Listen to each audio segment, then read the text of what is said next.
Hello, everybody. I am Gabriel Chabran, also known as Gab Chabran, the Priority Projects Manager with EXP, and I'd like to welcome you all today to our panel discussion on learning loss that is co-hosted with the ProvenReady program. Round of applause, yay. Before I pass the baton off to my colleague, Katie, I want to briefly tell you a little bit about our organization.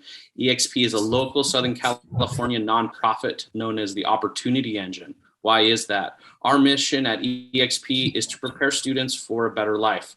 Our programs help them gain experience, unlock doors, and build the confidence they need to succeed in school, career, and life. Check out our website at expfuture.org or on LinkedIn and Instagram. Now I'd like to pass it over to my colleague, Katie Mishler. She is the Regional Director for Employment Engagement and Advanced Transportation and Logistics at Cerritos College. Katie, take us away. Hi, Gab, and thank you, everyone. Good afternoon or evening. So I wanted to tell you a little bit about ProvenReady, who's co-hosting the event today in partnership with EXP. ProvenReady is born out of a grant here in local Southern California. The Classroom College Career Program is designed to help build tomorrow's workforce today by giving high school students the opportunity to learn more about college and career opportunities in business and entrepreneurship, global trade, and advanced transportation and logistics, and a way to also earn industry certified and recognized credentials in those sectors, specifically utilizing digital badging. And some of the ways that our program is especially unique is by really leveraging industry connections with our partners like EXP, different strategic partners with companies like Nexus Edge, Canvas, and LinkedIn. So we actually utilize the Nexus Edge platform for our digital badging, and also a lot of educational content for professional development for teachers, specifically high school teachers, college teachers, counselors, etc. So I'm just one part of the ProvenReady trifecta. I have two colleagues on here with me, Judy Fox for Business and Entrepreneurship and Ruth Emanuel for Global Trade. So we're really happy to be here with EXP to help bring you this event. All right, and the reason why we wanted to hold this national presentation on learning loss is because the data has shown us that students from our low-income communities and our communities of color have been the most impacted by the pandemic, and that equity impact is really severe. So in researching this topic, I called quite a few K-12 districts and asked them what they're doing to reduce the learning loss gap. And to be honest, the conversation was a little bit alarming. But what I came away with, the conclusion is that there are a lot of competing priorities going on right now. And so some of the districts are doing things they've habitually done for years. But more importantly, there hasn't been the time to be able to really see what's new out there and to learn what other people are doing that can be much more impactful for our most high need communities. So with that, I would like to turn it over to Chris Nebel. Chris is the President and CEO of Cloud Warriors. He has a unique lens into the effect that the pandemic has had on our K-12 and K-14 learning environments and is the best person to lead this panel of experts. So I want to thank all of you who are joining us from around the country. I know we have people from many states who are joining us today. So thank you for putting in that effort to learn more and to converse with us so that we can really make a greater impact in reducing that gap and presenting the best solutions available to our students as it applies to the ESSER III grant. So thank you very much for joining us. And Chris, I will turn it over to you. Thanks so much, Judy. And everybody else, thank you for being here today. We really appreciate your time. If we're thinking about learning loss, that's just a challenging thing, generally speaking. And we know from our work over the last year that our friends and colleagues in education are among the hardest hit and are still facing significant challenges related to the pandemic. You've been on the front lines supporting our country through this, and now probably are facing uncertainty and challenges in coordination of the multiple programs and funding options available to you. We want to help you sort through that. That's why we're here today. We've pulled together our experts to explore the true definition of COVID-19 related learning loss as well as best practices to address the impact. That's going to be the primary focus of the discussion that we're having today. A few housekeeping items before we kick this thing off. The program is going to begin with a panel discussion and then transition into a town hall style meeting about halfway through. That way everybody can get involved and ask questions. We encourage you to submit questions throughout the program in the chat. You can go ahead and either direct it to one of the panelists or direct it to everyone. Doesn't make a difference. We'll try to get to it either way. We're going to do our best to do that in the allotted time for today. If not, we'll send it via email. A recording of today's event will also be available on our website and distributed in the post-event communication. Please feel free to refer to the recording or share it with a colleague who may not have been able to attend today. So getting started, Judy already said, my name is Chris Neville. I'm the president and CEO of Cloud Warriors. We are a technology brokerage and consulting firm with a stated chief mission to create jobs for U.S. military veterans. I could talk about that all day, but I'm not going to waste your time on that. Instead, I'm going to pass it over and let Lisa introduce herself for a second. Thank you, Chris. I'm really excited to be here with Chris and such a panel of education experts today. My name is Lisa. I'm actually I am a high school graduate from California. That was many years ago. I graduated from Coronado High School in San Diego. So it's great to be a part of an event that's, I think rooted in my home state. I'm now in Boston. After I graduated from Coronado, I went to Harvard College for a degree in computer science. And now I'm the founder and CEO of a startup that has technology with massive implications for the education space. Would love to share some of that with you as the program goes on.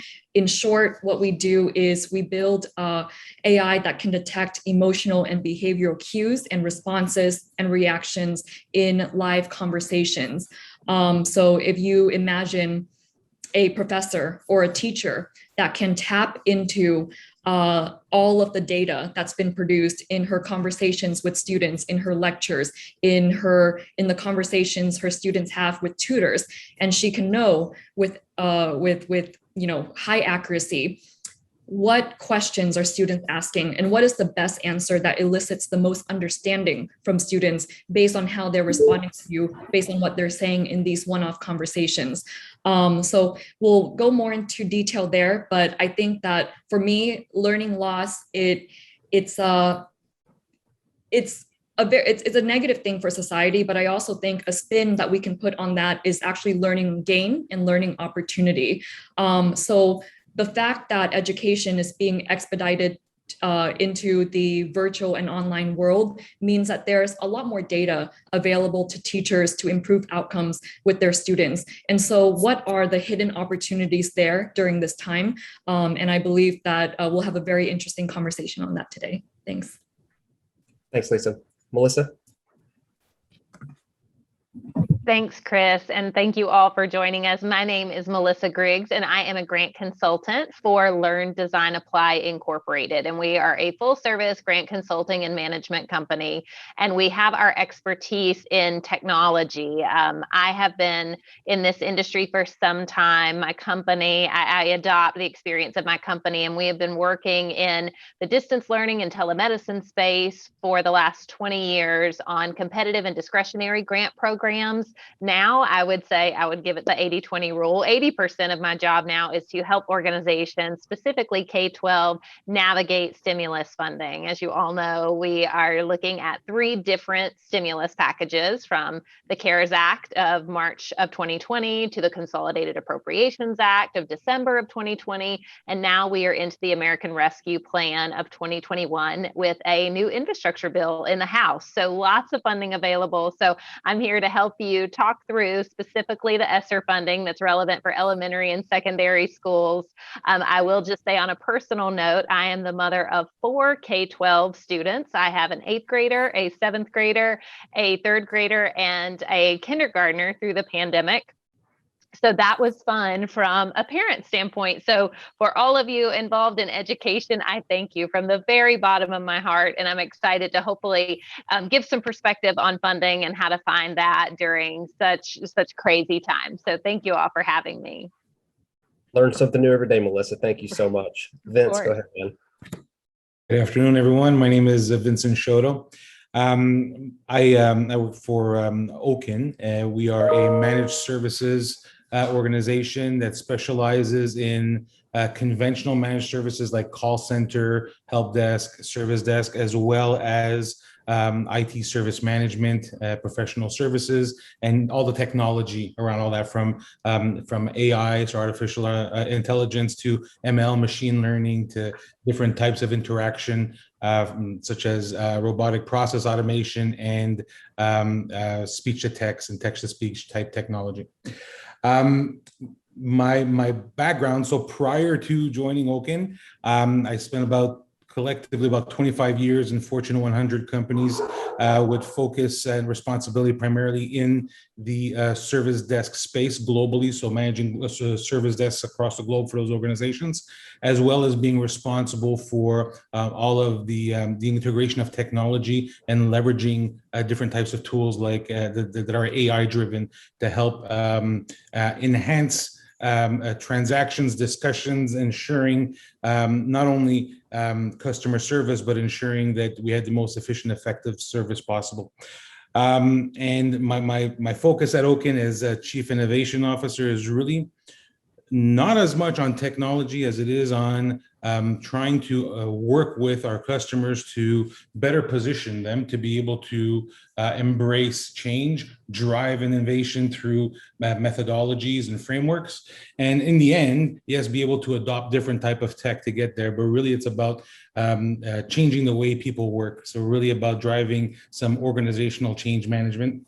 And I'm also a father of two school-age children, and I feel for you, Melissa. And it's been a great year. I'm happy everybody's back at school. But it's been a great year trying to be teacher, and I'm clearly not cut out for that. And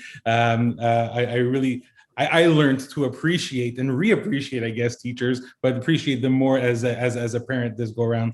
So I'm really looking forward to this discussion. When started speaking with Chris about a learning loss, all kinds of ideas came to mind, all kinds of different things, because it is absolutely relevant to the business industry. Learning loss is not just applicable to children in schools, but it's applicable to multiple industries. I deal with it all the time, and I had all kinds of ways to deal with it. So I was just eager to start working on some stuff here with the team to really help drive value and drive change.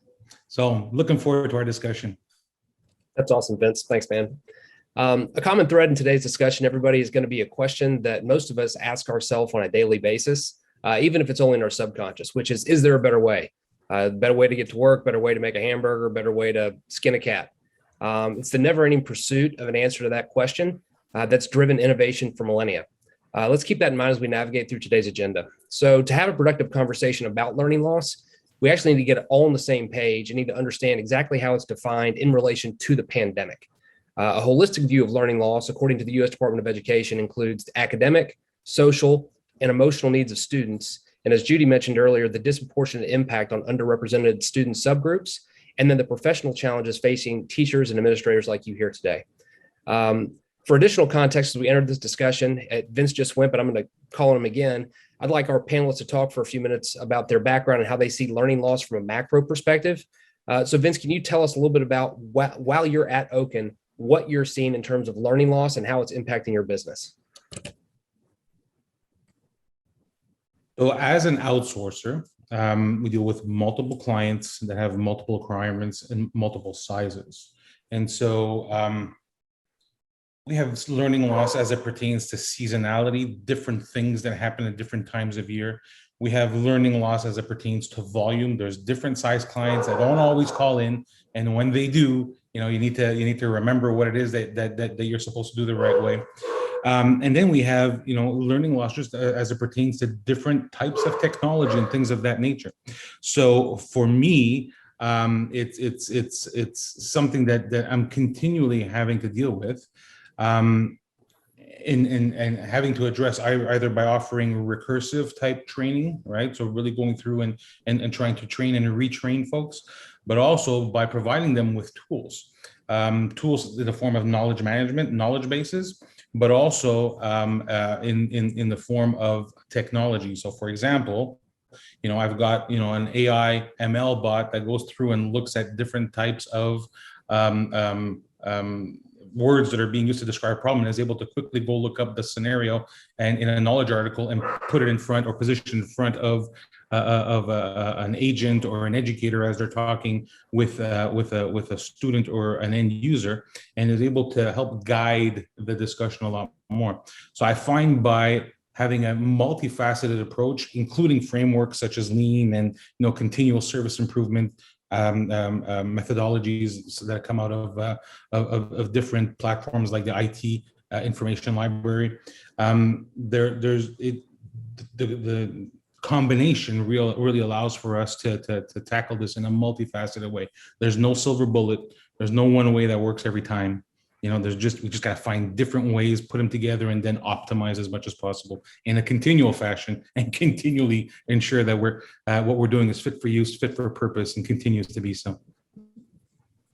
That's great. Lisa, you mentioned earlier that you're a graduate of Coronado High School. I think that's fantastic considering the audience we have with us today. But I'd love for you to provide a little bit of context about your academic journey. I know you matriculated onto Harvard. What led you to do what you're doing now with ChipBrain? And what are you able to glean about learning loss from your current position? Yeah, thanks, Chris. So I immigrated to the U.S. from Vietnam when I was young. A lot of my life has been spent in improving my communication in English, and communication, I believe, is the foundation for good knowledge and information sharing, which is pretty integral to what learning loss is. So when I graduated from Coronado, I went on to Harvard, started a few companies, and then eventually landed on ChipBrain, which is AI for conversations. And the motivation there is really that I believe for learning to occur, for people to improve their communication, there has to be a relationship, a readiness to absorb information from your teacher, from your customer, from your peer. So you have to be receptive to that information. And that means you have to have a bond and you have to have a good relationship with your teacher. And then the other aspect for learning to occur is for you to actually share information. And I think that when we look at the first aspect, which is building that bond and building that relationship, and I look back at my high school career and middle school career, the reason why I was able to be quite successful in primary school and through high school was because of the deep relationship and bond that I built with my teachers, whether it was my AP Physics teacher who wrote my college recommendation, or my bio teacher, or my English teacher who taught me to write, with a less fancy flowery language. There was so much humanity in my interactions with my teachers, and to see where education is at today, where everything is remote. I can only imagine for students how difficult it is to build enough foundation and bond for true learning to occur, for the student to be receptive to what the teacher is saying, to want to learn. And so with ChipBrain, we believe that how to convert learning loss into learning gain, you have to think about how do you improve relationship building in a remote world? How do you encourage students and teachers to talk and to have those conversations that lead to curiosity and lead to excitement about the subjects that you're learning about? And so I think that starts in the emotional connection. It starts with students having good relationships with their teachers, and starts with emotional and mental well-being, because you have to be in a good place mentally to be receptive to learning. And so at ChipBrain, yeah. So at ChipBrain, that's what we do. And then the last thing I'll say there is that if we look at the information side and we look at the data that's available now that education is online, this is what I mean when I'm talking about learning gain, because there is never before in history has there been as much data available on what teachers are saying, what questions students are asking, how learning occurs in a classroom. What is that moment when a teacher answers your question and you have that aha moment? What did the teacher really say? How can we turn that from an art of good teaching to an actual science? And how can we use that collective data that we're collecting, that we can collect now that all of our learning is online, and use it to better improve curriculum and have better intervention strategies for teachers to get a pulse on how their students are doing and to understand where students are falling behind collectively, not just in their classroom, but in their district and across the nation. So I think that it opens up so much opportunity for us to learn from this hive mind of data. And yeah, thanks. That gets me excited just hearing it, Lisa. Thank you so much for that. And Melissa, you're the last one to go here, but you may have the most exciting and invaluable information to provide to the group. Can you talk a little about what you do for Learn, Design, Apply and how that may be germane to today's conversation? Absolutely. Yes. And I actually forgot what I was going to say listening to Lisa. That is very exciting and just so innovative. And I'm excited to hear more. But as I mentioned, I am a grant consultant. So I look at all things funding. And I think I just want to start by saying that funding follows problems. So though I'm here to talk to you about stimulus funding, know that learning loss is not a new thing. We have seen these gaps in education since before the COVID-19 pandemic. So I like to look for these COVID-19 silver linings, and the funding to address learning loss is very exciting. And so we'll talk further in the conversation about, how organizations are leveraging this funding, but at Learn, Design, Apply, we have always worked with underserved and disadvantaged populations because that's how funding flows. If there is an opioid epidemic, a crisis, that's where the federal government is going to funnel that money. As we're seeing now, there has been more money than ever before in the K-12 space. The same goes for higher education. We're seeing money funneled into our state and local government. And so I just want everybody to sort of think about the issues that we had prior to pandemic, and now we have funding to address it. And I just think that there's a lot of folks overwhelmed by those opportunities because, again, there were problems beforehand that have been exacerbated by pandemic. So a lot of my job is no longer has to be, here's the specific application and here's how you apply for it. But we do all of those things. And I will say there are many competitive opportunities that have come out of the different stimulus packages. So the reason what I do is so relevant is because, one, as you all know, that some of the ESSER funding, it changes, priorities can change based on your state. So I can help you to follow that money. Where is the money coming from? What is it prioritizing? With the CARES Act, everything was very reactive. Everyone was buying up everything they could. We saw investments in hand sanitizer and PPE, and let's hire more custodial staff. Then we saw a second round of stimulus funding, and we began to get more strategic. With this third round of stimulus funding, it is definitely planning for a post-pandemic world. It is no longer reactive. It is, let's make a strategy to ensure that we have the systems in place, the procedures in place, the learning, the equitable distribution of learning in place, not just through the COVID-19 pandemic, but despite what the future throws at us, whether that's inclement weather or a child is homebound or, someone has a surgery. All of these things that were issues prior to for some of our children in the most disadvantaged situations. So for me, it is very exciting where I've historically tried to dig out funding opportunities to address underserved populations, that the money is so readily available right now, and it's unprecedented. And I hope that it's funding that, I don't want to see another global pandemic in our lifetime. I think we'll all divide our lives between the before COVID-19 and the after COVID-19. And we really need to take advantage of this funding right now because it's not something that we will likely see again. So that's why it's so relevant for this conversation. So I'm excited to talk more about that.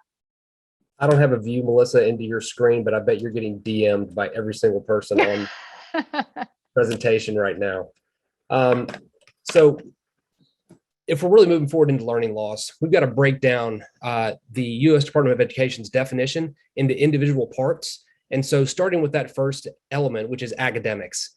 Vince and Melissa, I know you now are a mother of 4. Chime in here too if you'd like to. But Vince is a father of, a couple school-age kids. What has this experience been like for you and your family? I was about to pull my hair out, Vince, but you beat me to I have it. none left. I had a full head of hair before.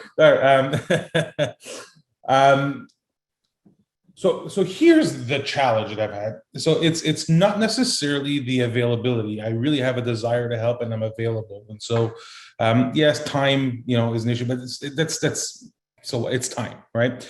My biggest thing has been throughout all this is not a fear of teaching them the wrong way.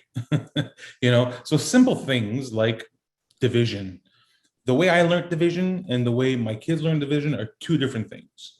And my son coming to me with a pre-calc question, or my daughter coming to me with an algebra question, I'm always worried that I'm teaching them something that differs from the way in which they learn, and that I'm causing them some type of confusion.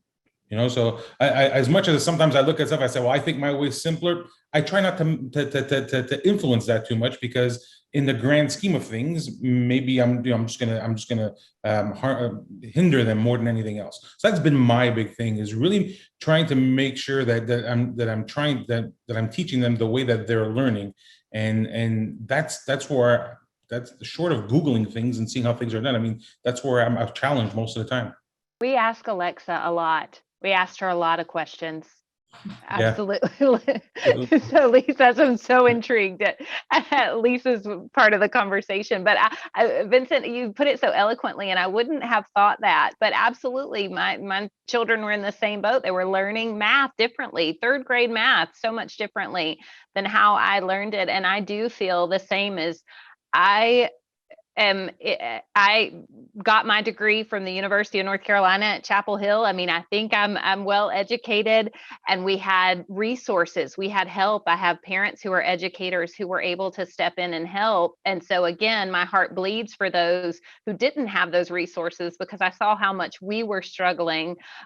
We also literally did not have bandwidth. I did not have the mental or the actual bandwidth to support a lot of the at-home learning. And so this investment, again, I'll come back to funding, in funding these new interventions and more time to really invest, because like to Vince's point, time was a big constraint of ours as well. That standardization brings up an interesting point. Both of your stories kind of highlight that from a different angle. And it's that there's no real cookie cutter experience, not just in delivery, but in experience when it comes to learning loss, because the LEAs in every state, Melissa, you illustrated this a minute ago, they all have a slightly different approach. I think we can probably break that down to 1,000 different levels, but really some are learning in person, some remotely, some are in hybrid situations. Some of the students have access to resources and tools, devices, some don't. And that may be the reason that the federal government created a mechanism that was so flexible and specifically designed to accommodate a variety of solutions. So Melissa, based on what you know, can you tell us about the history of ESSER funding? Now you mentioned the CARES Act and maybe the ARP, and what are you seeing organizations leverage for funding, leveraging the funding for as the pandemic continues to unfold over the last 18 months? Absolutely. And to your point, there is broad flexibility with this funding, which is wonderful. It's a wonderful thing to have such flexibility. However, it does cause many organizations to press pause and think, can I do this? Can I not? Historically, K-12 districts are familiar with federal funding like E-rate, which is very specific in what it will and it will not fund. We're not seeing that with these stimulus packages. And so with the CARES Act, basically the rules were, if the cost was not budgeted for or incurred prior to March of 2020, and it was a response to pandemic. That was about all the guidance that schools had when it came to that first bit of funding. Then we saw ESSER II, which had some more priorities called out. Again, this came from the Consolidated Appropriations Act. And I think we're at the point where everyone calls everything CARES money. It's all the same thing. I mean, it doesn't matter if you're talking to healthcare or K-12 or higher ed or what stimulus package it came out of, we all call it CARES money. But as the stimulus packages were moved into the future, they were different and they had different priorities. So with ESSER II, we saw some layers added to that. There was a call out for that equitable access. There was a call out for the pivot to, as you mentioned, Chris, are we face-to-face? Are we hybrid? Are we high flex? Are we fully remote? Do we know? I mean, we have no idea. And then with the American Rescue Plan, which gave the ESSER III funds, which we're primarily talking about today. And if you are in California, you may not have yet received access to your ESSER III funds. You may have to apply and fill out the certifications through the State Department of Education. Whereas if you were in North Carolina, you've already received the majority of that ESSER III allocation. Also with ESSER III, because they do have this priority of at least 20%, and I want to highlight at least 20% of those funds needed to go to address learning loss. That doesn't mean only, but at least. States also had to submit a plan to the federal Department of Education on what they were going to do. And to date, not every state's plan has been approved. I think North Carolina's plan was just approved last week, which means another third of their allocation funding is just making it to the state for the state to figure out how to distribute that. What priorities are they going to call out? And we're seeing things, and I'm going to talk specifically about North Carolina, even though I don't think I have North Carolinians of the call, but it's because I just read it. School-based health is now a priority. And I want to go back to my earlier statement of the need for school-based health long before there was a global pandemic, where children don't always have access to primary care. They're coming to school with strep throat or an ear infection, or if they're out or their parent can't get them to a doctor, even dentistry, things of that nature we're seeing prioritized. So while I say there's broad flexibility, there are some call outs, like I said, specifically for the mental and behavioral health of our students, those who are from low income families, children with disabilities, English learners, to your point, Lisa. And so, I mean, there's still those professional development needs as well. If, as Chris mentioned, are we hybrid today? Or am I teaching to a face-to-face classroom? Do we have an online academy that I'm now staffing? And learning looks a little bit different online. I spend my life on Zoom. I spend all day, every day on Zoom. So I could probably do better with you on a Zoom call than I could in person at this point. I may not know how to act. That doesn't always translate in the education space.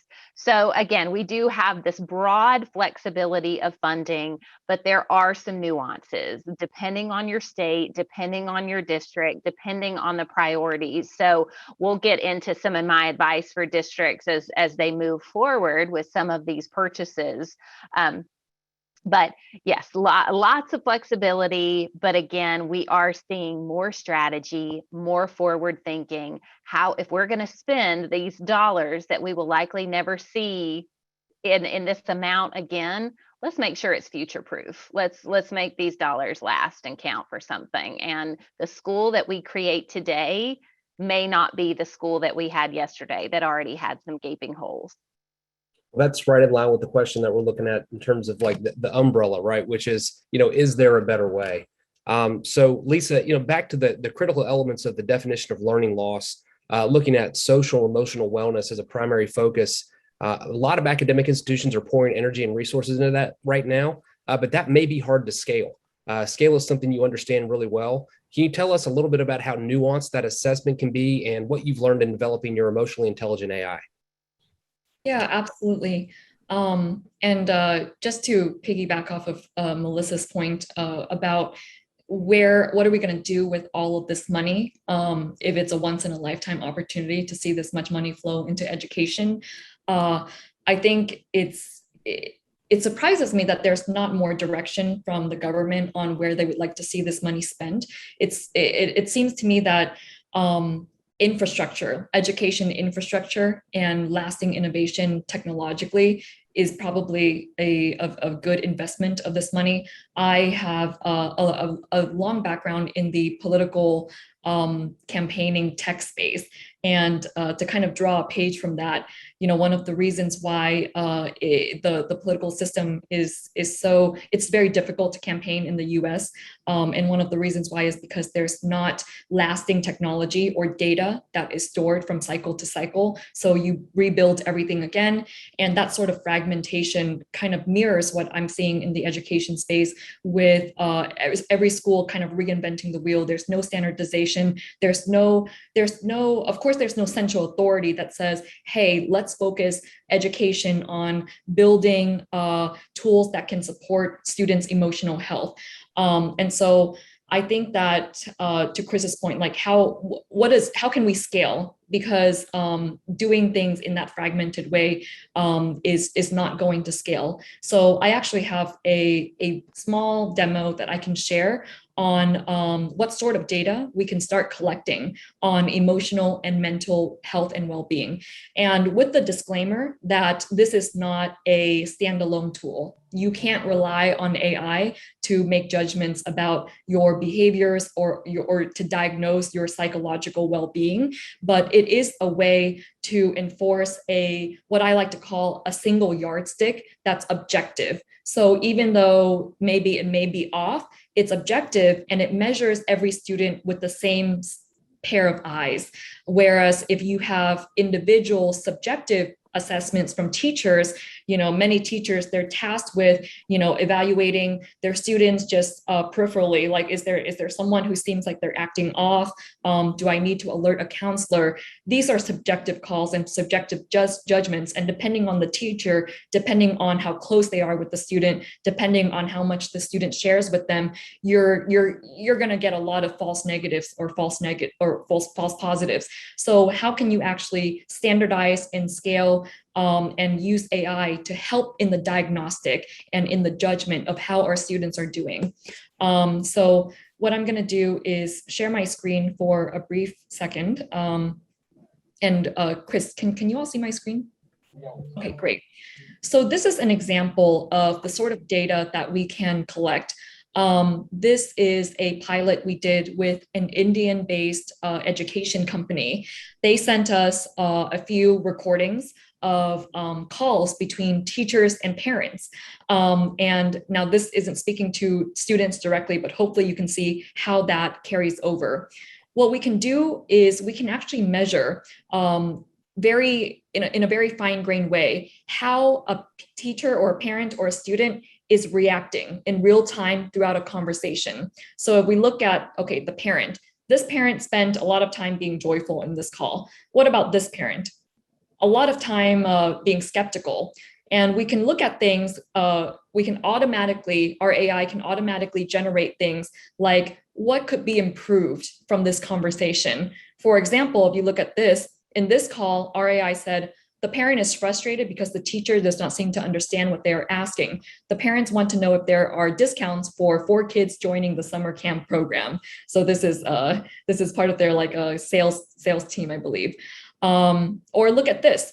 What is a summary that we can generate for a call between a parent and a teacher in call number 12? The teacher is looking for an online school for a 5-year-old girl. The problem with conventional schools is that in a conventional school, even though she can read, she would read a novel for you. That may not quite make sense based on our AI. It doesn't work too well on the Indian accent, but this is pretty good. The parents wants to find out an online school where the child will be able to learn more experientially and not just memorize things. So this is the sort of insights that we can now start aggregating collectively across many different interactions, across many different conversations. And we can get very fine-grained with detecting how a student is feeling, for example. So if you bring a student in for a mental health assessment, or a student is having a one-off conversation with the teacher or counselor, can we actually track that over time? And can we actually see, okay, this student last semester, she was doing really well, really high engagement. And now we're noticing that she's a lot more withdrawn in classes. She seems less interested. She's asking fewer questions. And if you have that sort of data in real time, you can begin to intervene in real time and with leading indicators instead of relying on, the quiz score or the test score or the final exam or the final report card to come home before you realize, hey, like I should have focused more on clarifying this concept. And so I think that there's a lot of potential for us to gather this real-time learning data to help us intervene and support students when they need it most, as opposed to waiting for the quantitative numerical results to come in at the end of a semester. I may ask everybody to mute. Yeah, mute on. Thank you so much, Lisa. That's actually fascinating to see that stuff working like that in real time and giving that holistic, the view of the whole entire child during that process is something that's just mind-boggling. Frankly, I'm stunned that even exists, and you're to be applauded for putting that together. Vince, you do stuff with this every single day. How are you addressing learning loss to support your customers, and what kind of framework or methodology do you use to that end? Yes, I alluded to some of it earlier. From a framework perspective, it's really deploy lean methodology or lean frameworks to help drive continual service improvement as we are providing services.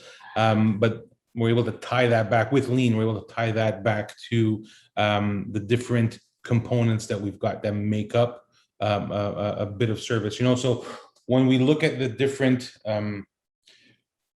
traditionally, when you try to solve a problem, we try to boil the ocean, really. We'll look at something and say, we're trying to solve this huge problem, and let me go and just try to come up with one solution that's going to fix everything end to end. And what you learn with lean is really how you break things up to understand process and flow end to end, and look to identify, remove waste, then look to shift activity to different places so that they could be more effective. And the whole transaction, and in this case, maybe a discussion, more efficient.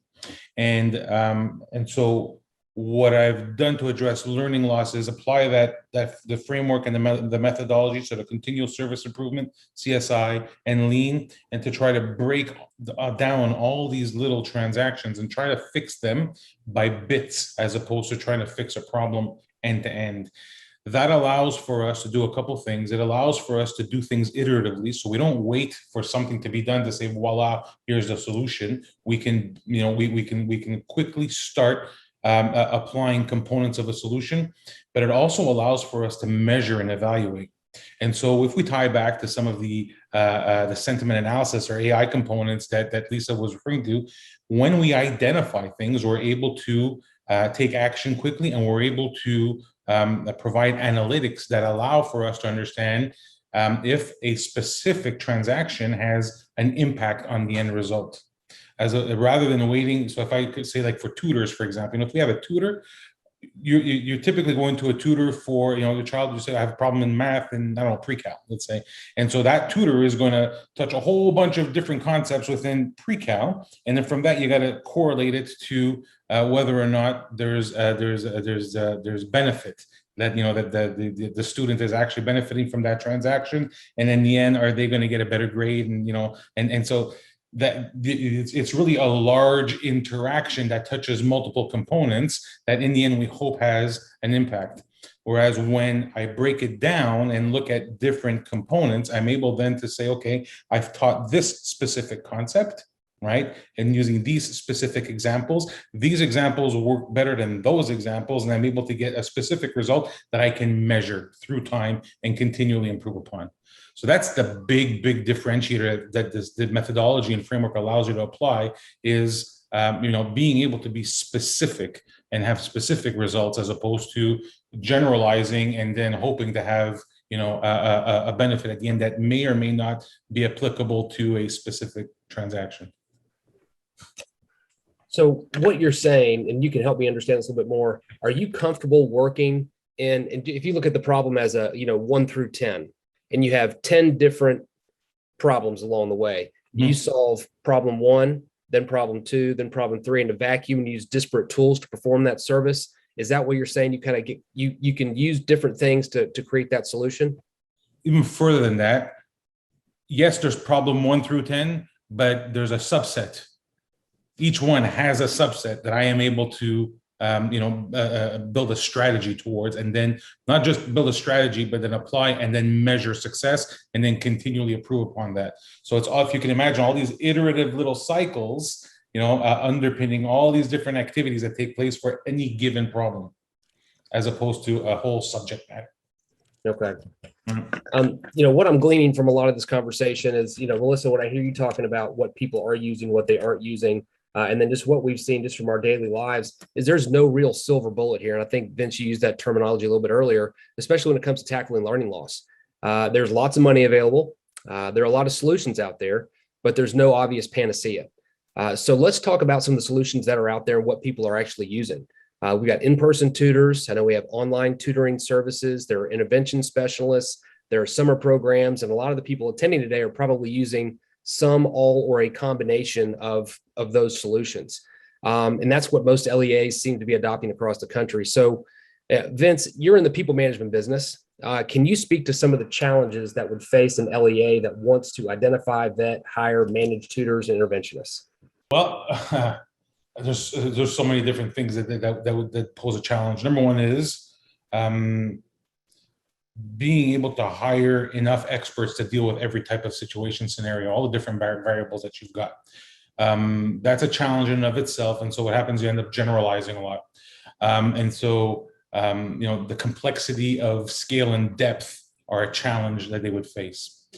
In this day and age, it's not just about identifying and aligning, an educator with a student that has the enough understanding to teach, but also has the proper capability from an interaction perspective. So, part of our interactions with teachers, for example, when they're on our educator as a service platform and all that, is that we're able to identify that there are some educators, fantastic educators, who just struggle with technology.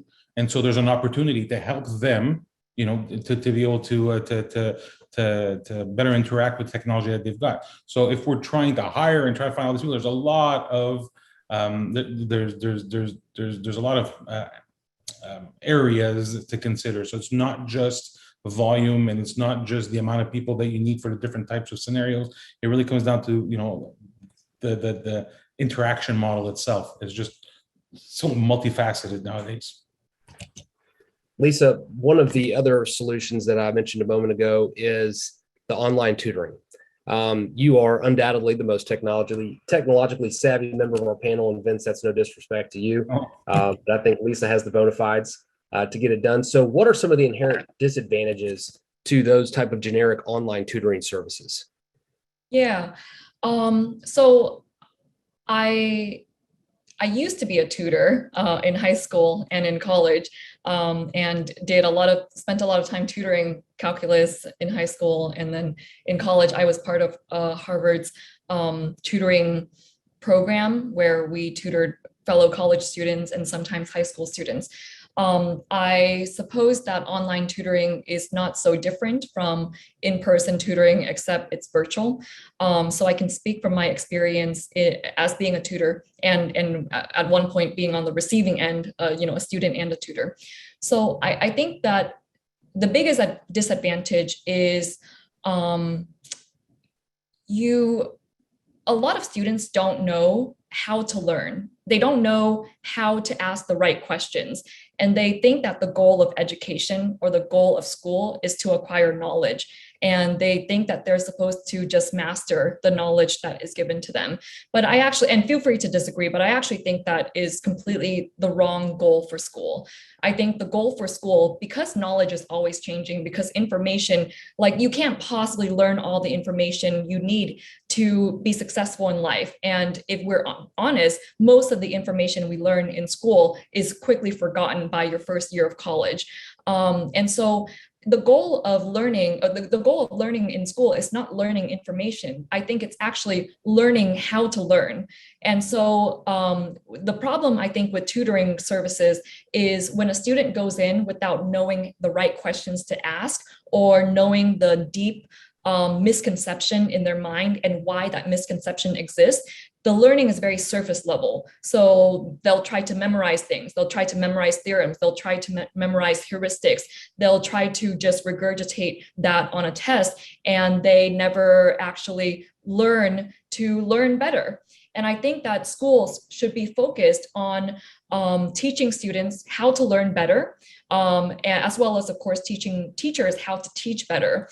When I think about what we can do to improve tutoring and online learning, I think there's two actors in this game, that, and one of which is teachers, one of which is students. But there's two actors. Like it's a tango, right? You have to have a good teacher and a student who knows how to learn for learning to occur. And so we've talked a lot about how can we empower teachers to learn how to teach better by disseminating information about how their students are doing, about how their curriculum is taking hold. But we have not focused enough yet. And I don't think the education system has focused enough yet on the actual actor who has the most agency in this interaction. Because, you can lead a horse to water, but you can't make it drink, right? The only actor in this relationship who has the agency to make learning happen is the student. If the student doesn't want to learn, if the student doesn't know how to learn, I think most students want to learn, they don't know how to learn. If they don't know how to learn, then you can teach them the information, they'll absorb it, but that's not going to carry on to them building critical thinking skills that's going to make them effective in college and beyond. And so I think what we can do is, when there is online tutoring services happening, or on, like, say, education as a service, that platform, you can use it as an opportunity to show students, hey, this is an example of a student who had the exact same misconception you had. They got the exact same question wrong, but historically, they do better than you on exams, and they're a better student. And what I would actually like to see is an effort to show students examples of what it looks like to ask the right questions, what it looks like to be curious about the right information. What is an interaction between a good student and a teacher look like? What are they asking? What are they clarifying on? And if we can teach students to ask the right questions and to learn from all of the other tutoring or classes that are happening in parallel, I think that we will be empowering the most powerful actor in this interaction.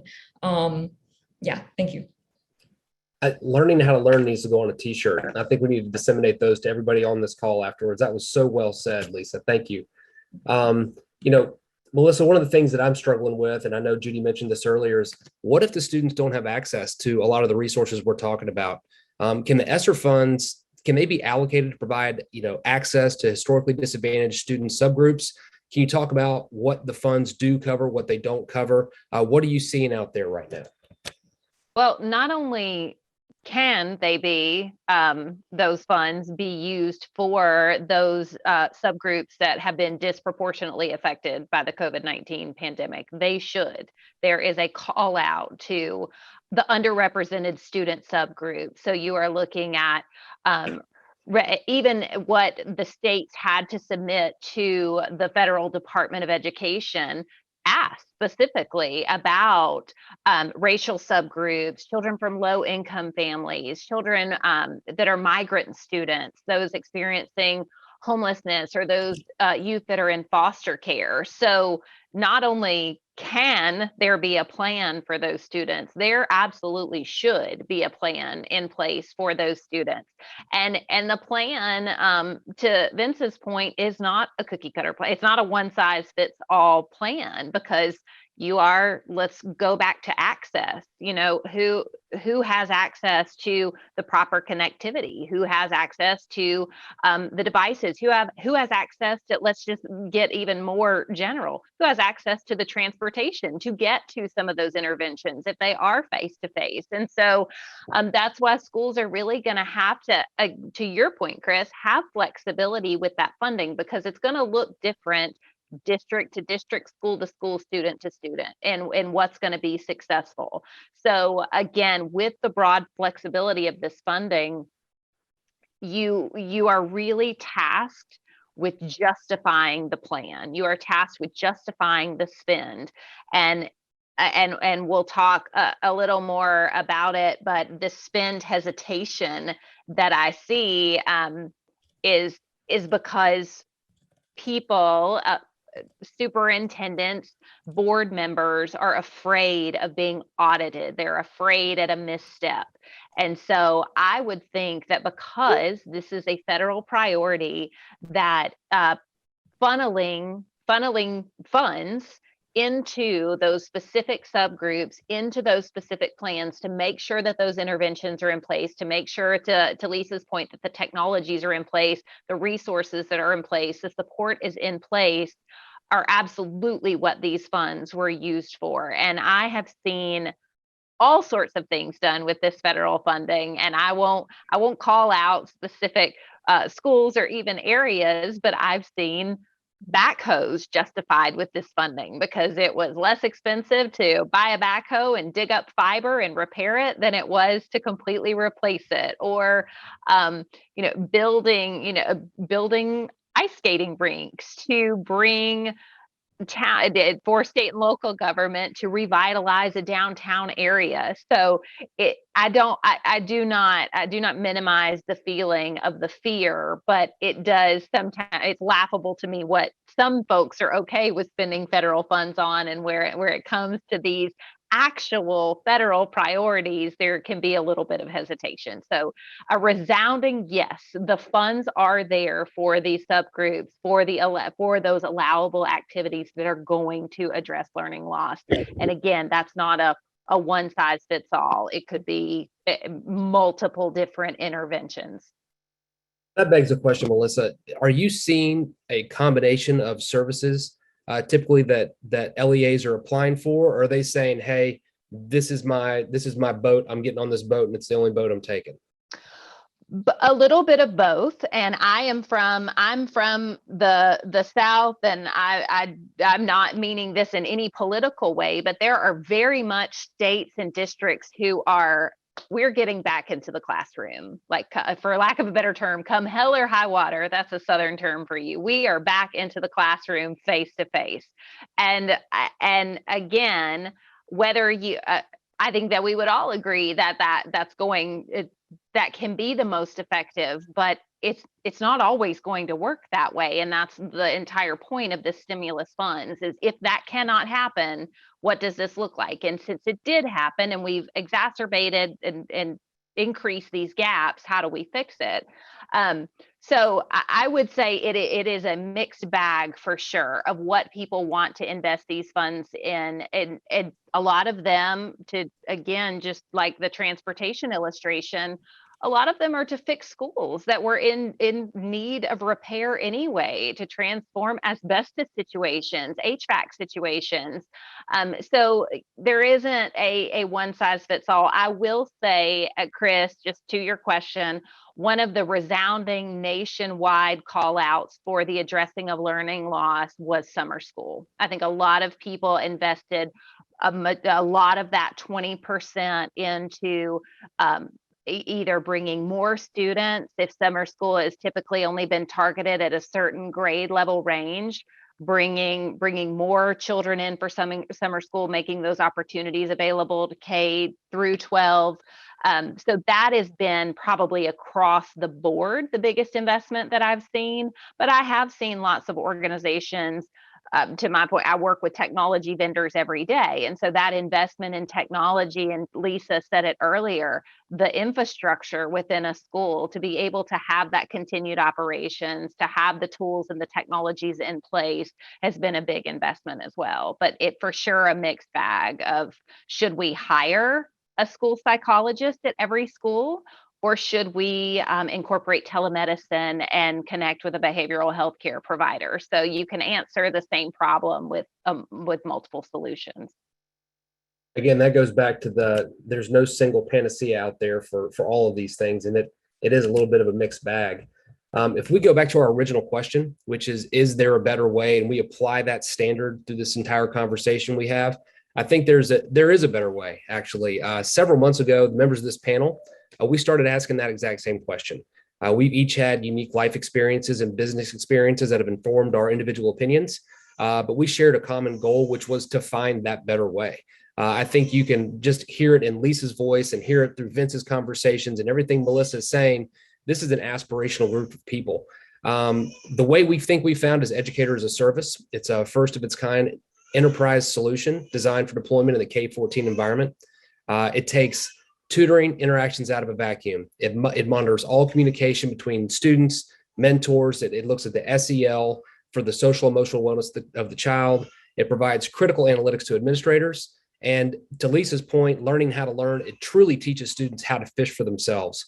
That's something my dad said to me growing up, teach a man to fish, he'll eat for a lifetime. So Educator as a Service is turnkey, one-to-one student to tutor engagement at scale. It's an intelligent platform. And you've heard a lot of talk about AI today that's included in it that delivers unrivaled support 24/7 and transparency through what is a proprietary feedback loop. Vince, I'm gonna go ahead and pass the rock to you first. Why don't you give us your perspective on Educator as a Service and how you see it fitting into the marketplace? Educator as a Service, I think, is, I want to say it's an optimal solution. Initially, when we were looking at this and going through the motions of trying to design the solution and workshop it and all that, we were very focused on trying to provide a method for students to receive some type of support with their homework. So we were really focused on making this like a homework helpline, people calling in and, you know, really trying to make it available for student evenings and weekends, so that the times when they're outside of school, for them to be able to receive assistance that they needed. It's grown into be so much more than that. So it's really the Educator as a Service, I think, really helps put it in perspective. Educators don't just do one-offs and teach, you know, kids small examples or students small examples. They really, there's so much more to it. There's so much, there's compliance, there's subject matter that needs to be really evaluated and continually improved upon. It's not just a single threaded approach to a student. And so the Educator as a Service for a student and a parent is a great mechanism for the student to learn how to access information, how to it's not meant to be a crutch. It's there for them to really be able to find the information themselves. That's where the AI comes in and the machine learning to try to provide them with or position information so that it can be of most value to them. In situations where they can't solve their problem or their exercise on their own, they have the ability to chat with an educator. The educator can then, if they still need help, escalate that to a voice or video discussion where they can leverage technology to be able to share examples and things of that nature. So from a student perspective, it's great. It levels the playing field. You have access to a resource that's there to help you in situations where parents may not be home and available to help them. You know, they've got access to it. In situations where parents don't have the answer or, you know, just don't know how to do it, it helps them as well. And so from a student perspective, I think it's fantastic. As a parent, it's brilliant because now, when I'm not sure, I have a place that I can route my child to, where they can learn on their own, but also be taught again in a manner that complies with the manner in which they're being taught at school. And as an educator, it's fantastic because now there is a tool in place that allows for us to be able to ensure that our students are being taught in that consistent manner, being taught subject matter the way it was designed, the way I'm providing it, and gives insight into my students when they're calling in. What are they calling in about? Is there a trend amongst all my students? Is there a particular problem that maybe I didn't teach in an optimal fashion, or is there something that an opportunity with a specific student? If I'm if I've got one where I've got different levels of intervention that I need to come up with a plan. Maybe I'm able to leverage the tool to be able to do that. And then as an administrator, the administrator also has now an opportunity to look at things from a human resources perspective, or are my teachers requiring assistance with the manner in which they're teaching? Is the subject matter, the curriculum as we've designed it, is there a trend? Are there students struggling with a particular component? The infrastructure that we've acquired throughout all this time, a lot of people purchased a lot of things as of late, especially in support of all the remote learning. Is it actually beneficial? Is it working? It provides analytics, it provides insight to understand whether or not the investments that we've made actually are meeting the expectations, or do they need to be tuned so that they can meet our expectations? So to me, Educator as a Service is multifaceted and is there really in support of so many different roles and key people within the education space. It's really all encompassing end to end, in my opinion. So really, really excited about it, because it's a win-win-win for just so many people across the board. That insight you're touching on right there, I think, is part of that proprietary feedback loop. And some of the most exciting elements of that feedback loop are, Lisa, to speak to you, and ChipBrain are a direct result of your involvement with your firm. So can you talk a little bit about some of that feedback or insight that we're able to provide teachers and administrators by leveraging your AI and the Educator as a Service platform? Yeah, absolutely. Vince did a great job summarizing a lot of the analysis that we're very excited to innovate in the education space. So I'll describe what the data that we can provide at, say, the student level, then the teacher level, and then the district level. So at the most granular level, the data that we have involves taking feedback from a conversation that a student has had, a tutor, whether that's a tutoring session or just a phone call with a teacher or a counselor. And from there, you can do a few things. The thesis behind emotional intelligence AI is that people reveal what their decision making and whether they're learning and what they're interested in, what they don't like, through very emotional cues that are very simple to pick up on if you're a human, and now if you're an AI. So you can imagine if a teacher is talking to a student and the student is asking a question and the teacher gives a subpar explanation, what does a student typically say? They might nod their head and they might go, oh, okay. Or some indicator that shows learning is not really happening. Whereas if learning is really happening, there are clear indicators like an aha moment. Oh, I get it. And then they might ask a question that shows that they understand and they're asking for more clarity. And so if you can systematically measure these sorts of reactions and information across all of your calls with your students, across districts, across the nation, then think about what we can do in terms of discovering for a single teacher, now we're talking about the teacher level, where are they falling short in their explanations of certain concepts? Are the students asking, are multiple students asking the same questions again and again to different tutors? So you're actually harvesting that information and aggregating it, and it's not just happening in a vacuum. Because right now, teachers don't know what students ask their parents for help on.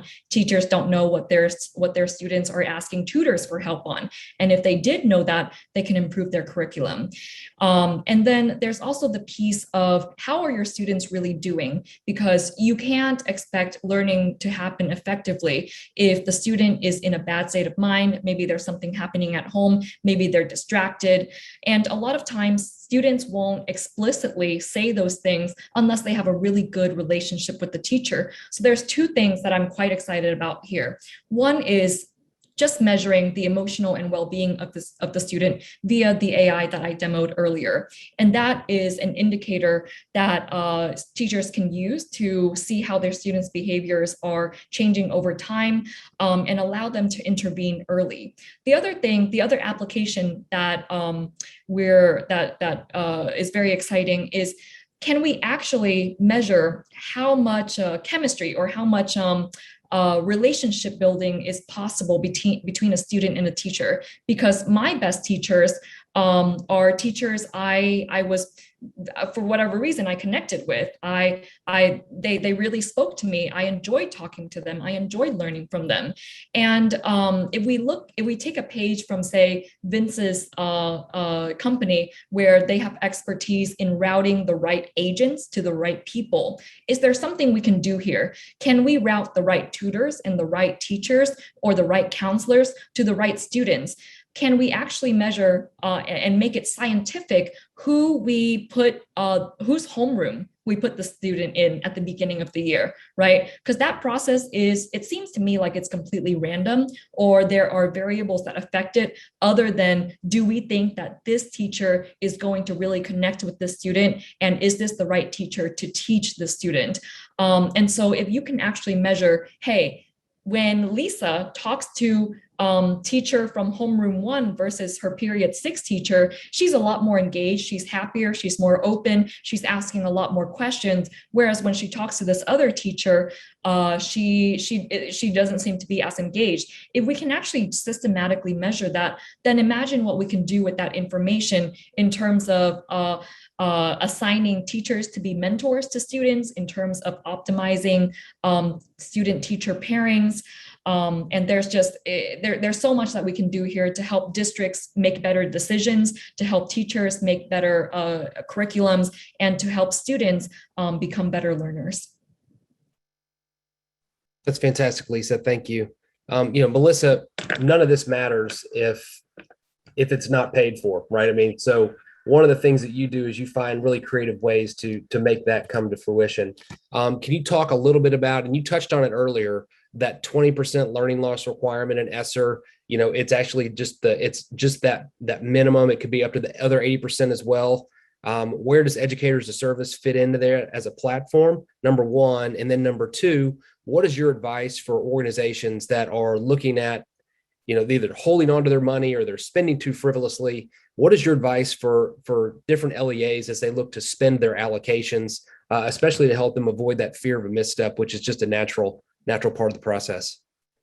Absolutely. So I'm going to answer that question by literally reading from the federal guidance, from the legislation that was passed for the ESSER funds. And that says that LEAs must reserve at least 20% of funds to address learning loss through the implementation of evidence-based interventions, and ensure those interventions respond to students' social, emotional, and academic needs, and address the disproportionate impact of COVID-19 on underrepresented student subgroups. I mean, to me, that is just so in line with the priorities. I mean, and as I mentioned before, that schools are not having to do, I should not say that schools are not having to do a lot of back end work. I don't mean that. I know that there's evaluation and there's tracking that could happen with any federal process, but you're really being asked to justify that spend. And so, and it sounds to me from the not technical person on the panel that this really does that for you. It really can measure that, how it is addressing this learning loss in almost real time, and give that sort of feedback. And so when you are making these spends, it's just important to be able to align them with that federal priority. And again, as a parent, as a former student, it's this sort of innovation in this space is exactly like you said, like, let's build it better. Let's not build what we already had problems with before. And as we've seen this forward thinking to post-pandemic planning strategy these are the kind of things where these gaps didn't happen because of COVID-19. They were there before. And so if we can leverage this funding to be able to build it a little differently, build it a little better, make it a little easier for these gaps that continue to grow and grow and grow, that's what this funding was intended to do. And as we'll see with the next stimulus package, the bipartisan infrastructure bill that sits in the House of Representatives right now, that we're trying to reinvigorate and revitalize and rebuild, something newer, something better. So the very short answer is this is absolutely in line with the federal priorities. Now, states, again, even districts are, I know, spend hesitant. Again, nobody looks good in orange. Nobody wants to misuse federal funds. So again, I don't minimize that hesitation. So my advice is to, again, seek feedback from your communities. That was a call out that states needed to do, was really kind of survey the community on what are the needs, where do you feel like some of these funds should be spent, as well as your students, your parents, your staff. Where are we seeing gaps? I think it was Judy in the chat, like, how can we help you without giving you one more thing to do as an educator? How can we really step in and help our students, again, with not adding 10, 15 new technologies on your plate? We're shifting every day. Are we masked? Are we not masked? Are we hybrid? Are we high flex? Let's help our educators out with this funding. So again, ask what the needs are. And again, that just further justifies what these spends are. If you really want to get it in writing, really, I believe the state departments of education, for not all, but for the most part, they want to help. They want their districts, their LEAs to be successful. And if you are scared, I am not an attorney and I do not pretend to be. Sometimes I look at legislation and I would have interpreted it very differently when it comes to grant guidance. So ask the Department of Education, is this in line with the priorities for the state? Is this in line with the state strategic plan for education? Do you feel this is in line with the federal priorities? But again, seek advice, and you already have your justification in place, because what I've found more in what I do these days is thought leadership and creating mind share. So if I've already got the why answered, how this addresses learning loss, it's much easier for someone to say, oh yes, this is absolutely in line with what we were looking to do. So I would say, those three big pieces of advice: ask your staff, ask your students, ask your teachers. Again, have those justifications in place. And then if you need to take it all the way to the state level to sort of get it in writing so that you feel comfortable with that spend, then absolutely seek that advice as well. That's perfect advice. And I think that's a great transition to the next part of the program. Seems like a pretty good time to open up the floor for questions, comments, ideas, anything. We would love to hear from any of you. Just pop in, ask some questions, shoot some things in the chat if you want to do it. We would love to engage. I know we've got some educators in the audience too, so I'd love to hear your experiences based off of what some of the panelists are saying here today too as well. Would it be okay if I kind of tried to summarize a little bit what you guys were saying, just to make sure that I'm also understanding everything that you said accurately, because some of it is techie, which is not my area of expertise at all, but I have had a lot of conversations with the different people in my region. As I mentioned, I'm actually a California transplant from Michigan, so I'd also reached out to a lot of my school peeps over there in the Mitten State. So with this education as educator as a service platform, so the biggest thing about that is it's no good if people can't use it. We've seen in the news where students are hanging out outside Taco Bell just to be able to try to catch some Wi-Fi, to be able to sit on, hopefully a tablet, but they're sharing it, with their sibling or whatever. So access is a key thing where it starts. So what I'm hearing you say, Melissa, is that these funds can be used then to specifically address those access issues where technology is concerned. And I think Chris and Vincent, what you were saying is that this particular platform has that ability through its relationships with other companies and whatnot to be able to drill down to actually effectively target those areas where access may be a concern, to remove that barrier for those students in those high need areas. Is that correct? Yeah. Okay. And then as it gets to interacting with the students, and as we're looking at the tutoring, and how you were saying it's a one-to-one. And then we were also saying that there is potential discrepancies between what you as a parent might interpret the way that it needs to be taught, and even across the board, like, you know, if a tutor, how does a tutor make sure they're doing what the teachers do? So this platform actually also then works with the schools to collect that information so that that can have just kind of systematic consistency across the board, so the tutors are able to know exactly what the instructors are teaching. And then that feedback loop, everything that they do or the interaction goes into that feedback loop, so the teacher can see what those interactions have been. But throughout this process so far, teachers aren't having to do anything extra, and administration isn't having to do much. But where it comes to the tutors and that whole interaction component of it. Okay. Oh, the modalities of that. So they can do that, and I'm assuming in multiple modalities. So whether that be by phone, computer, I know that we didn't address that. I'm wondering if that's possible. Yeah. And then, so that tutoring feedback loop. So the tutors actually come from teachers who maybe have been furloughed through the pandemic or wherever, but that's something that your platform also does. So your platform also reaches out to those talents from those specific regions, and then is able to put those in positions of being able to also work with the students. So there's familiarity there. And okay, so that was some of the stuff I was just trying to make sure that I was understanding correctly to be able to articulate back. So when I'm talking to other people. Yeah. So if I may, that was very, very good, Judy. Fantastic. I was trying to write down notes as you were speaking, because you were hitting some key points. A couple I wanted to elaborate on because they're important. So you asked about contact methods.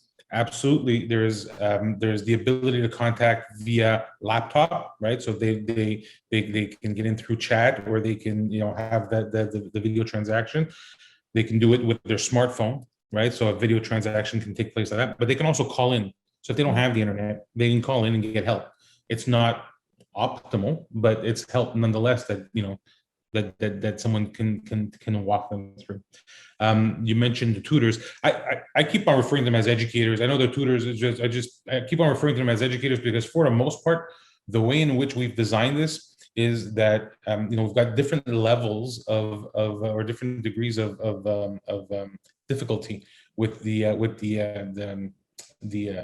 calls that are placed by the students. And so some of them can be, you know, if I'm a fifth grade student that has a math question, you know, a grad student or a senior in college that's part of the, I don't know, National Honor Society that we've certified can absolutely help them. So they can deal with that level 1 type stuff.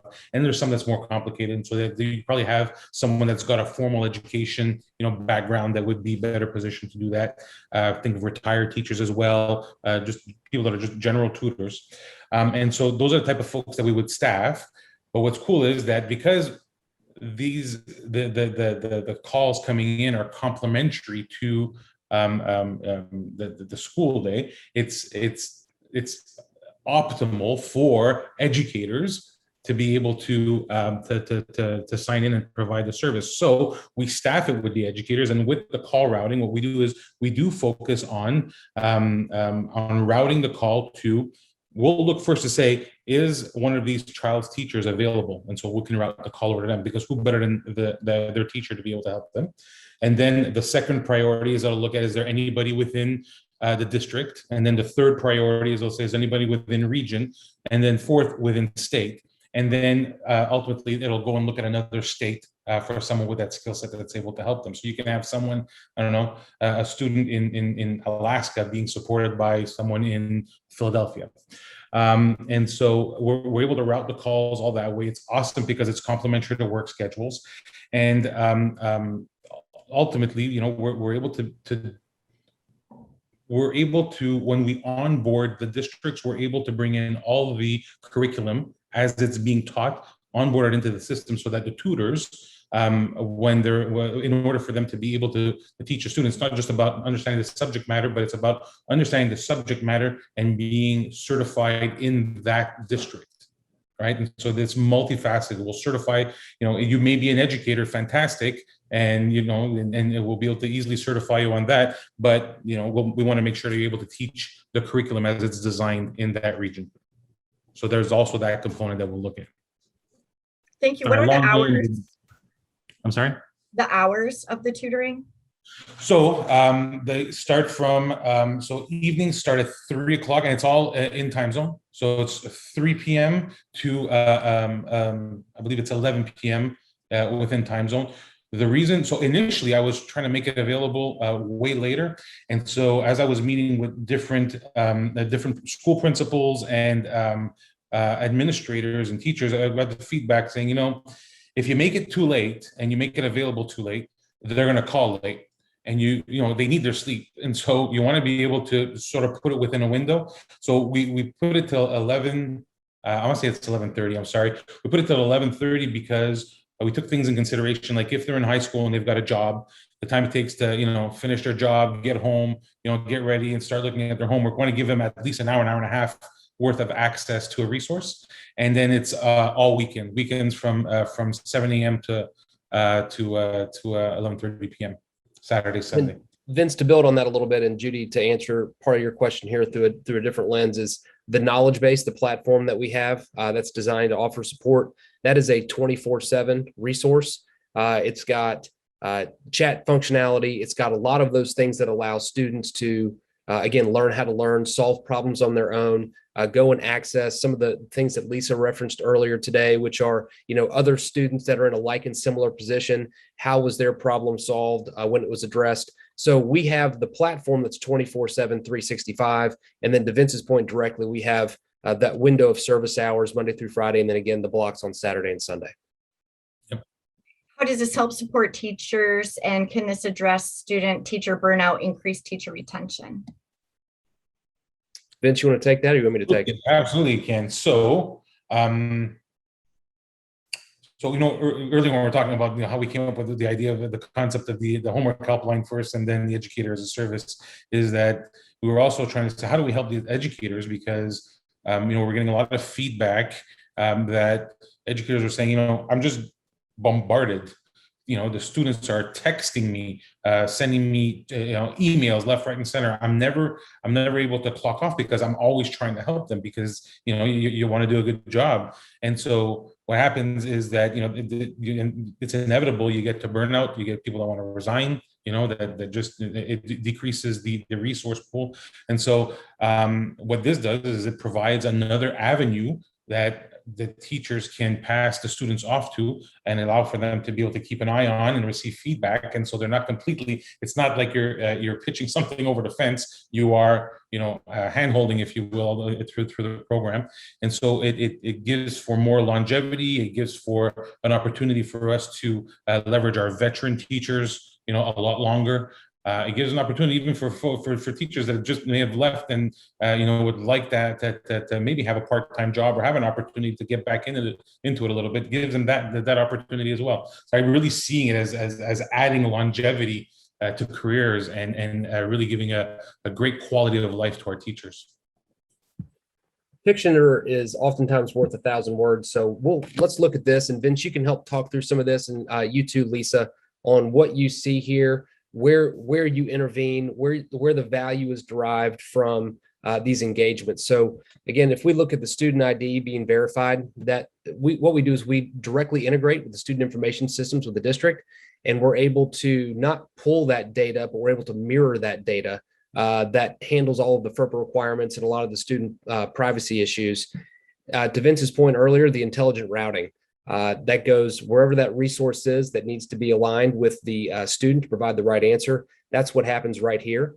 The subject matter expert, or the tutor, or the mentor, whatever you'd like to call them, they then engage the student. That could be on handheld, that could be on a mobile phone, that could be on a laptop, desktop, whatever it is. In the instance that chat or that call may be elevated to a video meeting, that would happen here. The mentor may or may not need to share the screen and do some whiteboarding. Maybe it's an issue with the Pythagorean theorem or something much more sophisticated and complex that I can't think of right now, but that would get worked out right there. The problem gets solved. The event log is sent to the student's teacher, the department head, other requisite stakeholders, whether it's other administrators or parents, if they're interested in opting in for something like that, as well as there is a log for the student to go back in. And, you know, if any of you are like me, I can do it once and I'll say, oh yeah, I got it. But I'm gonna have to go back and look at it again several more times to continue to go through that same process to really codify that learning in my mind. Then it's anonymized, put in a knowledge base to speak to what Lisa said earlier, so that other students are able to come in and benefit from that experience. So we call that the collective benefiting from the experiences of a few.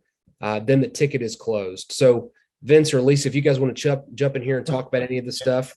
What I would add is that so from a security perspective, so as a parent, what I think is fantastic is that all of the discussions, whether they're video or chat or voice, are recorded, and I have access to them, and so it gives me a lot of confidence knowing that I can easily gather that information, and so on the security side of the house, I think that's a benefit.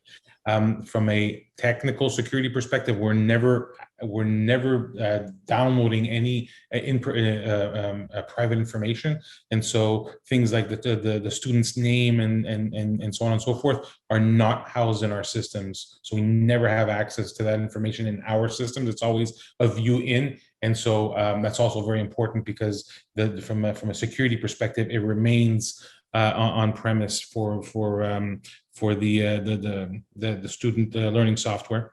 And then you're right about practice making perfect. I always tell my kids when it comes down to math, it's just got to practice and practice and practice and practice, and it gets easier. And so that's what this allows us to do as well, is that if I've called in and I needed help with something, maybe I didn't understand all of it, right, the first go around, but after 10 times, and I've listened to the same conversation 10 times, finally I get it.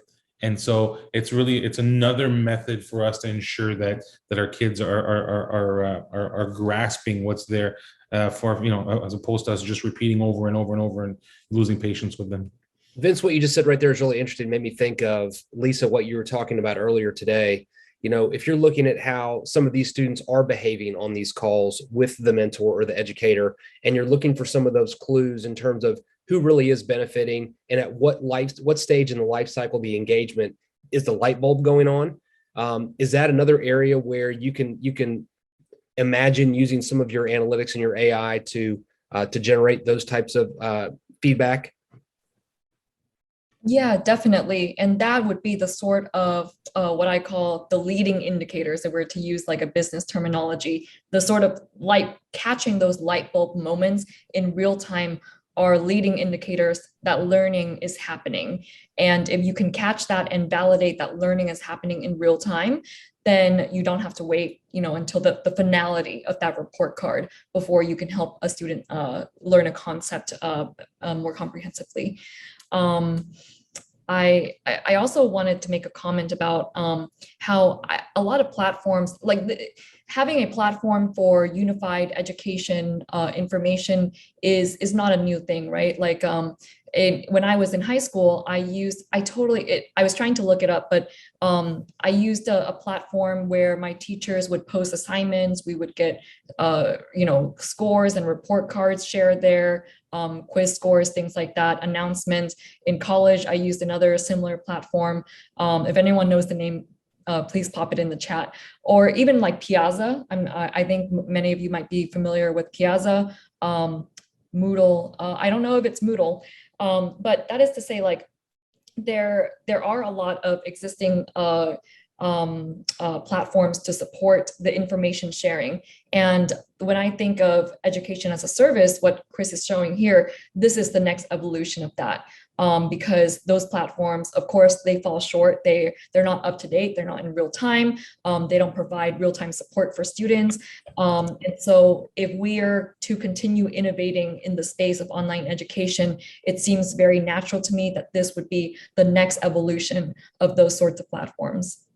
I was going to answer some questions in chat, but I think I may just go ahead and answer them verbally. It's going to be much more simple, and you're not going to see me hunkering over this keyboard for a while.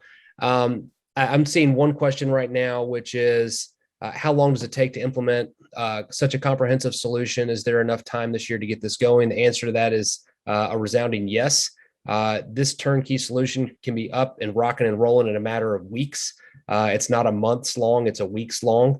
And I'm going to put some of that right on Melissa and say she is phenomenal at finding funding. So we can get this thing up and going really quickly. And Vince and his team are wizardly in their approach to rolling this out. Another one is, who are the contacts at the schools that make the decision to get involved? I would say it varies based on the district. Typically, we're seeing our most productive conversations that have resulted in good outcomes are superintendents, assistant superintendents in charge of curriculum and instruction, chief academic officers. The board is highly influential in moving these along as well. So I think there are different people that are going to be champions, but it is an enterprise sale. So it takes more than one person waving the flag. We actually have to go out there and get a lot of folks on board to get this going. Is this a separate system, another website students have to go to? No. This is our knowledge base integrates directly with all of the resources that the district is currently using. So if you guys are using Google Classroom, if you guys are using Quizlet, whatever type of resources you have, we aggregate that and create a single pane of glass environment for the student. We're trying to make everybody's life easier, not harder. So we're not trying to create a situation where the student has to open 10 different browser windows in order to go ahead and work through the process. We want to keep all that consolidated. And basically that same approach to ease of use goes to everybody, administration, teachers, et cetera, et cetera. Let's see. And then I got Blackboard as answer to your question, Lisa. That's all I've got. Who are competitors and how do we compare? Well, there just happens to be a really handy button right here that I can press. It says comparison. I'm glad to pull this up and we can talk through a little bit. There are some of the things that we talked about today. We talked about just .com tutoring services. We talked about local tutors. And then in the unfortunate situation of both Vince and Melissa, we have guardians where they are providing services to their kids, and you never know how that's going to turn out. Our nearest competitor, and I don't have any problem saying this online because I think they do a fantastic job and they've got a good presence in California. We just think they're a little bit deficient in certain areas. It's paper.co.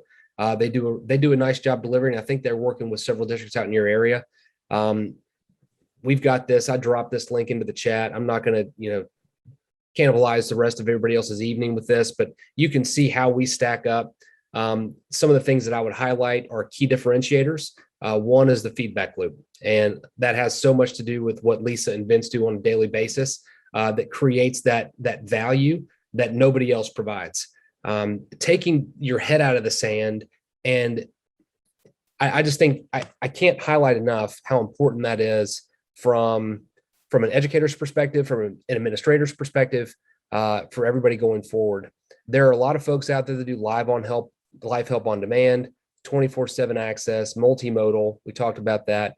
Another area where we stand apart is our knowledge base. That's what we just talked about a moment ago in terms of integrating with the tools the district is currently using. Another way we stand out, and I know Vince is talking about this a little bit, but speaking directly to it in really plain language, is keep it local, man.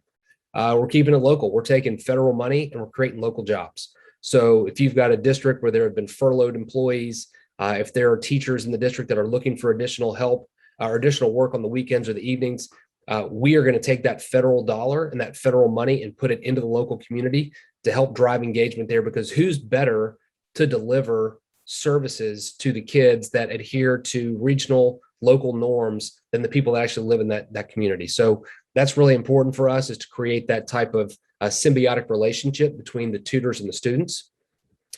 Again, we're turnkey. This is very quick, affordable. And this is where we really stand out, and you never want to throw shade on anybody else, but we are significantly less expensive than our nearest competitor. We provide more functions and features, and we cost 80% less. So you never want to sell anything on price. We like to sell on features and function. But if it does come down to a bottom line dollars and cents decision, we think we come out pretty well there. Again, customizable, made in the USA. Our competitor, again, they have agents that are abroad and they are not based in the United States. So I'm not going to sit here and beat our chest anymore about this. I appreciate somebody asking that question. And if anybody else wants to jump in, happy to talk about it a little bit. I guess I just would like to hear from any instructors or people from the K-12 districts who might have joined us, just to see if this aligns with maybe what they're thinking of doing right now, if this is something new. It's interesting because we have people from so many different states. I think that it would be really beneficial to maybe hear some of your thoughts. If anyone would like to voluntarily go first, otherwise I'm happy to call on someone. The dreaded call on somebody, Judy. I know, let's not let the see, we just lost two. Dang it, I should have never. Let's go with Olivia Davis. Olivia Davis, do you have any thoughts on the experience that you've had where you're coming from? Yeah, so I'm actually not an educator, but my mom actually is. She teaches special education. And so I think it would be just great to hear about some of the features that support special education and how students could receive support in that way. Great, thanks. Olivia, I can speak to that a little bit. We have a partner that all they do is special education. The name of the company, you should check them out. I'm happy to make an introduction for your mother if she'd ever like to look at this. It's Amplio Speech.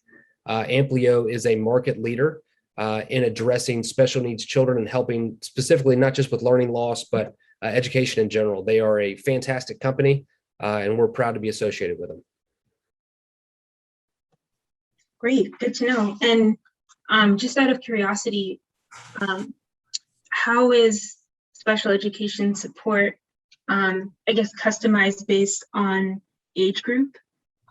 So, you know, special ed for older students in high school, and then special ed for students in lower grades. I wish I could tell you more, but that is above my pay grade. That is not my solution. So I'm not a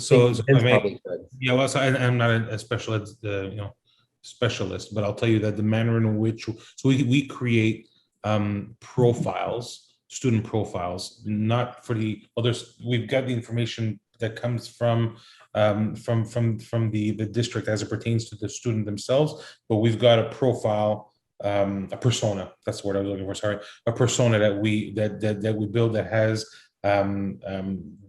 different alerts and alarms that we've got through our interaction with the students that have us focus in on different key things as to how this, a particular student or set of students can or cannot communicate certain things or absorb information if it's presented in one way or another. And so there's a set of guidance principles that are set up at the persona level, so that when they call in, the educator, who is again receiving the call because they are specialized in that field, are able to then apply more of a customized approach to them. So it's really the technology that drives it to the right person. We've got a list of all the different things that the persona can or cannot easily absorb or be taught by. Good to know.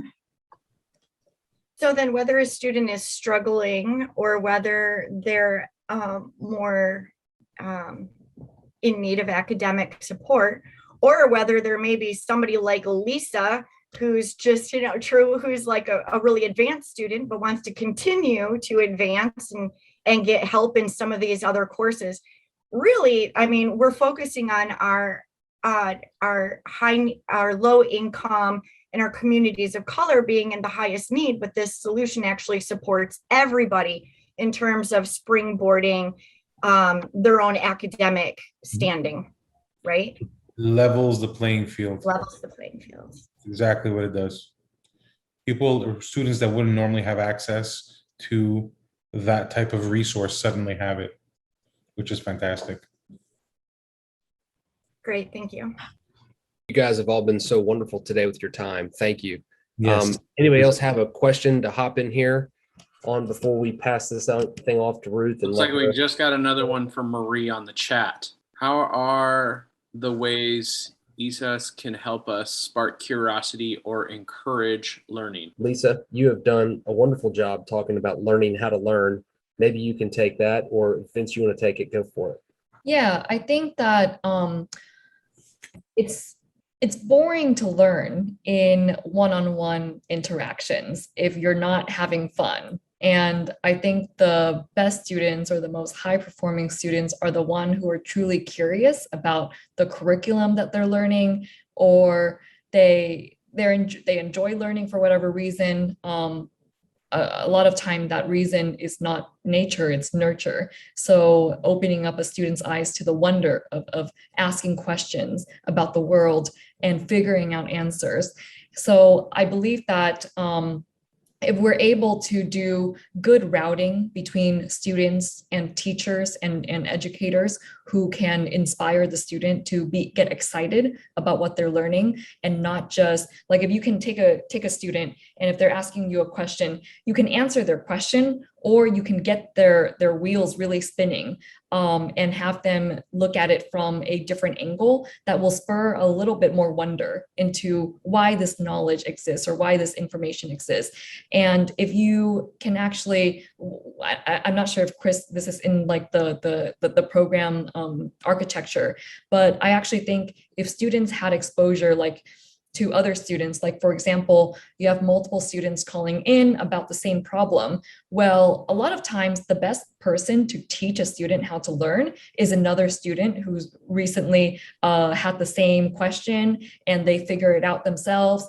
That's something that you see a lot in college. You know, if you go to office hours, maybe 20% of your time is spent talking to the TA. The other 80% is learning amongst your peers and having a good time, figuring out problems together, asking the right questions together. So I could imagine a scenario if we could build out the engineering architecture to support this, where we actually route students to students, or we triage students into the same tutor who are asking the same questions, and have like a much more engaging opportunity for students to learn from each other.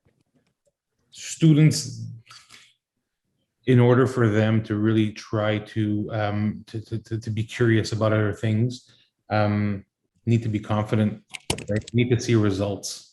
And so if I'm struggling with something, I'm not necessarily curious, right? It just, maybe I have to do my homework. I've got to get it done. I don't understand how to do it. And if I have a place where I can go, I can get the information that I need. I benefit from it because I can learn, and it's giving me the results that I need. And it's easy to access. Then it's a cycle that will start where they'll start performing, and when they start performing, that confidence comes in, and then that, I think, will start driving that curiosity, and then that's how we start that cycle and really propel them. So it may start out as a crawl because they just need to get stuff done, and not necessarily the type of person that says, I just want to learn, I'm eating it up. Maybe I just need to get this done and I don't know how. This is a platform that really allows for that, that growth, and to foster that curiosity, or that eventual curiosity. I think I'm going to go in and wrap our wonderful conversation today. On behalf of EXP and ProvenReady, we want to say thank you to everybody that joined us on this afternoon Zoom. It's afternoon for us on the West Coast, but I know it's evening for those of us who joined us on the East Coast. And I know you're here because you really want our students or your students to succeed. So thank you for joining us. A huge shout out to Judy Fox, who put this topic on our radar and said this is an important topic to bring out to our regions and to our educators. So really a huge thank you to her for bringing this great team of speakers to us. So thank you again to Chris, Lisa, Vincent, Melissa for all the insights and for all the probing questions. I know for sure I'm going to be, with a better definition of learning loss, always asking, is there a better way of doing things?